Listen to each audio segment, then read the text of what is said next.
ভারতের বিপক্ষে বাংলাদেশের প্লেইং 11-এ 8টা পজিশনে কারা খেলবে সেটা মোটামুটি নিশ্চিত। 3টা পজিশন নিয়ে টিম ম্যানেজমেন্টের মাথা ব্যথা, এবং সেই 3টা পজিশনে কাদেরকে খেলানো হবে এবং টিম কম্বিনেশনটা কি হতে পারে সেই নিয়েই মূলত এই আলোচনা। ওপেনিং এ সৌম্য সরকার থাকছেন, তানজিদ হাসান তামিম থাকছেন, ওয়ান ডাউনে নাজমুল শান্ত থাকছেন, নাম্বার 4 পজিশনে কে ব্যাট করবেন এই জায়গাটাতে টিম ম্যানেজমেন্টের ভাবনায় তো ডেফিনেটলি দুজন, একজন হচ্ছেন তাওহিদ হৃদয় আর একজন হচ্ছেন মেহেদী হাসান মিরাজ। মেহেদী হাসান মিরাজকে আমরা 2023 এশিয়া কাপে টপ অর্ডারে ব্যাট করতে দেখেছি। ইনফ্যাক্ট ওয়ার্ল্ড কাপেও তার ব্যাটিং অর্ডার বারংবার পরিবর্তন আসলে হয়েছিল, এবং আরো একবার মেহেদী হাসান মিরাজকে সম্ভবত টপ অর্ডারেই খেলানোর সিদ্ধান্ত নিতে যাচ্ছে টিম ম্যানেজমেন্ট। তাওহিদ হৃদয়ের রিসেন্ট ফর্ম খুব একটা ভালো না, কিন্তু তাওহিদ হৃদয় ওভারঅল 33টা ওয়ানডে খেলে 877 রান করেছেন এবং ইন্ডিয়ার বিপক্ষে 2 ম্যাচে 70 রান করেছেন, যেখানে 54 রানের একটা ইনিংস তার রয়েছে, অর্থাৎ একটা হাফ সেঞ্চুরি তিনি ভারতের বিপক্ষে করেছেন। কিন্তু প্র্যাকটিস ম্যাচে 20 রানের মতো করেছেন। এর আগে বিপিএল এ খুব বড় ইনিংস খেলতে পারেনি, একটাই মাত্র ইনিংস খেলেছিলেন 80+। সুতরাং আমার মনে হয় যে টপ অর্ডারে ভারতের বিপক্ষে মেহেদী হাসান মিরাজকে আসলে দেখা যাবে। তো 4 নম্বরে মেহেদী হাসান মিরাজ, 5-এ থাকছেন মুশফিকুর রহিম, 6-এ থাকছেন মাহমুদুল্লাহ রিয়াদ। 7 নাম্বার পজিশনে আসলে কে খেলবেন? 7 নাম্বার পজিশনে জাকের আলী অনেককেই হয়তো টিম ম্যানেজমেন্ট বিবেচনা করবে যদি তাওহিদ হৃদয়কে প্লেইং 11-এ না রাখা হয়। জাকের আলী অনেকের যে পারফরমেন্স আমরা ওয়েস্ট ইন্ডিজ সিরিজে দেখেছিলাম, সবশেষ যে ওয়ানডে সিরিজ বাংলাদেশ খেলেছিল কিংবা সেখানে টেস্ট বা টি20 সিরিজ, সেখানে তিনি দারুণ ব্যাটিং করেছিলেন এবং তার ভেতরে এগ্রেসিভ ব্যাটিং করার প্রবণতা রয়েছে এবং লোয়ার মিডল অর্ডারে যে ধরনের ব্যাটিংটা প্রয়োজন সেই ব্যাটিংটা তিনি করতে পারেন। সুতরাং সেই জায়গাটাতে সাথে হয়তো জাকের আলী অনেককেই দেখা যাবে। 8 নাম্বার পজিশন, এই জায়গাটাতে ডেফিনেটলি টিম ম্যানেজমেন্টের ভাবনায় দুজন রয়েছেন, অর্থাৎ আইদার নাসুম আহমেদ অথবা রিশাদ হোসেন, হয় লেফট আর্ম স্পিনার অথবা লেগ স্পিনার। কোন সিদ্ধান্ত টিম ম্যানেজমেন্ট নেবে?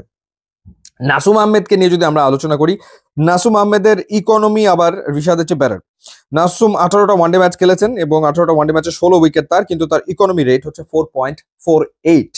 যদিও ভারতের বিপক্ষে তিনি 3টা ওয়ানডে ম্যাচ খেলে একটাও উইকেট নিতে পারেননি। আর সেই জায়গাটাতে রিশাদের ঘটনা যেটা, সেটা হচ্ছে যে রিশাদ একটুখানি এক্সপেন্সিভ তো বটেই, লেগ স্পিনার এক্সপেন্সিভ হয় সেটা আমরা জানি। 7 ম্যাচ খেলেছেন, 7 ম্যাচে তিনি এখন পর্যন্ত 5টা উইকেট নিয়েছেন ওয়ানডেতে, কিন্তু তার ইকোনমি রেট হচ্ছে 6.05। তো এই জায়গাটাতে আসলে লেগ স্পিনারকে বাংলাদেশ খেলাবে নাকি লেফট আর্ম স্পিনারকে খেলাবে?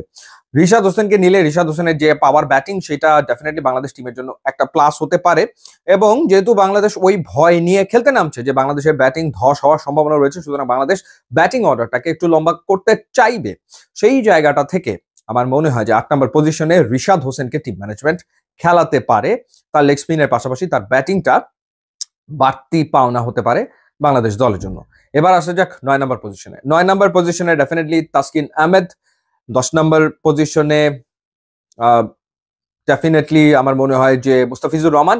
11 নম্বর পজিশনের জন্য দুজন, নাহিদ রানা অথবা তানজিম সাকিব। এখন নাহিদ রানার গতি ডেফিনেটলি সেটা বাংলাদেশ টিমের জন্য এক্স ফ্যাক্টর হওয়ার সম্ভাবনা আছে, কিন্তু তানজিম সাকিবের যে ঘটনাটা সেটা হচ্ছে যে তানজিম সাকিব তিনি এখন পর্যন্ত 9টা ওয়ানডে খেলে 13টা উইকেট নিয়েছেন। ইনফ্যাক্ট 2023 এশিয়া কাপে বাংলাদেশ যে ম্যাচটা জিতেছিল ভারতের বিপক্ষে, সেই ম্যাচে কিন্তু তিনি ভারতের বিপক্ষে দুর্দান্ত বল করেছিলেন, 2টো উইকেট তিনি নিয়েছিলেন এবং সম্ভবত 8 বলে 14 রানের একটা ইনিংসও তিনি খেলেছিলেন ওই ম্যাচটাতে, বাংলাদেশ জিতেছিল এশিয়া কাপে।